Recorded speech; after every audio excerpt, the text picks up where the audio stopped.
La spiritualité est remplie d'innombrables aigris. Et de quelques rares éclaireurs. La spiritualité, c'est-à-dire le domaine de la spiritualité. Qu'est-ce qu'un aigri, en ce domaine spécifique ? C'est celui qui aurait aimé déployer un enseignement consistant, et qui aurait aimé qu'il y ait quelques personnes disposées à étudier cet enseignement. À l'étudier, à le travailler, à le mettre en pratique.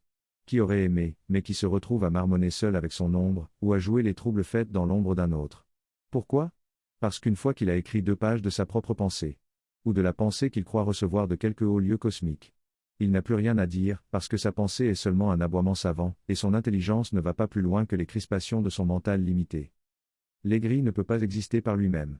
C'est-à-dire par le travail de production et de déploiement de sa pensée. Encore une fois, parce que sa pensée ne va pas plus loin que les crispations de son mental limité.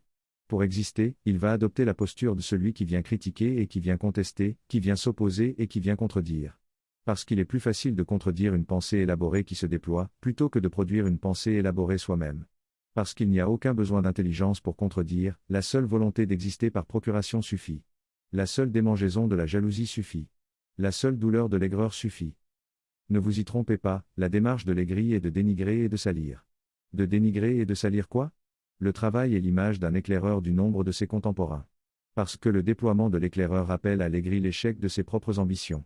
Il faut comprendre que l'aigri en devient un, parce qu'il n'a pas les moyens de ses ambitions.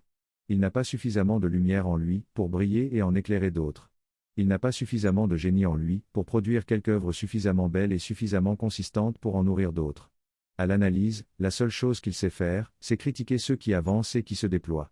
Non pas parce que ceux-là commettraient réellement quelque erreur, mais parce que leur progression et leur déploiement rappellent à l'aigri la condition de son échec et la condition de son isolement. Son absence de génie. Son absence de lumière chaleureuse.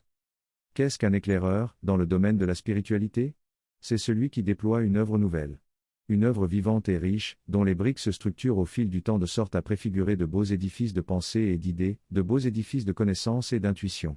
Le véritable éclaireur rayonne de sa personne et rayonne de son travail, ce quelque chose de vivance et de force qui manifeste l'évidence d'une grandeur réelle. L'éclaireur est un grand homme en phase d'éclosion. Un grand enseignant, un grand penseur, un grand esprit. En phase d'éclosion. Non comme un aiglon qui serait en train de sortir de l'œuf ou qui serait en train de sortir du nid. Mais comme un guerrier pleinement équipé et pleinement formé, mais qui commence à peine son action sur le champ de bataille. Et comme un professeur pleinement équipé et pleinement formé, mais qui commence à donner son premier cours. Vite vite, se dira l'aigri, dépêchons-nous de redoubler de critiques et de contradictions, car on ne sait jamais, il se pourrait qu'on parvienne à éteindre ce grand feu qui s'annonce. Mais c'est peine perdue. Car l'éclaireur n'est pas un bourgeon qui pointe le bout de son nez, un bourgeon que l'on pourrait arracher et saccager, de sorte qu'il ne devienne jamais un chêne majestueux. L'éclaireur. C'est un soleil qui est en train de poindre à l'horizon. Un soleil dont l'ascension est irrésistible, et qui deviendra un astre brillant dans le ciel des hommes. C'est un enseignant pleinement formé et pleinement équipé, qui commence à écrire les premières pages de son œuvre. Une œuvre qui éclairera, à son heure, le chemin et le travail d'innombrables générations d'aspirants sincères et de pratiquants enthousiastes. Aux aigris, qui liront ces lignes.